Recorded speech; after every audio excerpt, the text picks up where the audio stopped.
The exercises discussed in this video target the middle trapezius and rhomboid muscles. The middle trapezius originates on the spinous processes of the 1st through 5th thoracic vertebrae and inserts on the superior border of the spine of the scapula. The rhomboid muscles lie just deep to the trapezius. Rhomboid major originates on the spinous process of the 2nd through 5th thoracic vertebrae and inserts on the medial border of the scapula from the spine to the inferior angle. Rhomboid minor lies superior to rhomboid major, originating on the spinous processes of C7 and T1 and inserting at the root of the spine of the scapula on the medial border. Based on the origins and insertions of the middle trapezius and the rhomboid muscles, both have a line of pull that enables them to move the scapula medially, a motion that is termed retraction. Many people describe this action as pinching your shoulder blades together. Retraction of the scapula is needed to maintain a healthy posture and complete activities that require a pulling component.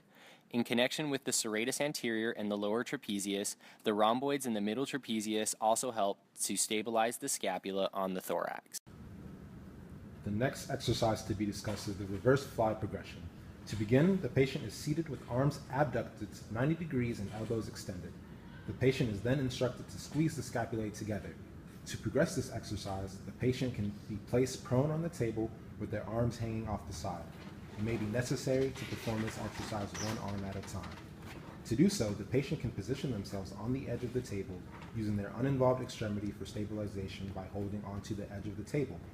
Again, the patient is instructed to squeeze the scapulae together with their thumbs pointed toward the ceiling. This requires a more moderate level concentric contraction of the middle trapezius and rhomboids because gravity is providing a greater resistance. This exercise can be further progressed by giving the patient a dumbbell. This further increases the resistance that the patient has to work against in order to complete the movement.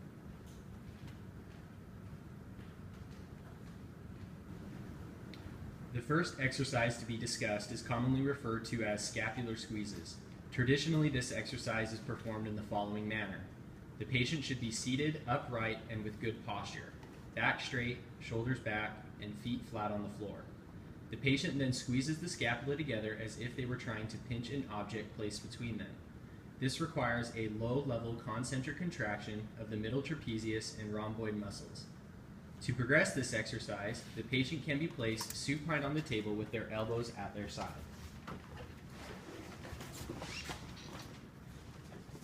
The patient is then instructed to squeeze the scapula together while driving their elbows into the table. This requires a moderate level concentric contraction of the middle trapezius and rhomboid muscles because they are now resisted by gravity. To further progress this exercise, the use of therabands can be incorporated to increase resistance.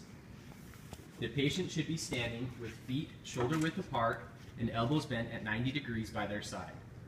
The TheraBand should be positioned at the level of the patient's elbows.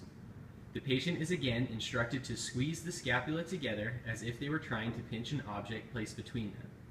Depending on the amount of resistance used, this requires a higher level concentric contraction of the middle trapezius and rhomboid muscles during the pulling phase and an eccentric contraction during the returning phase.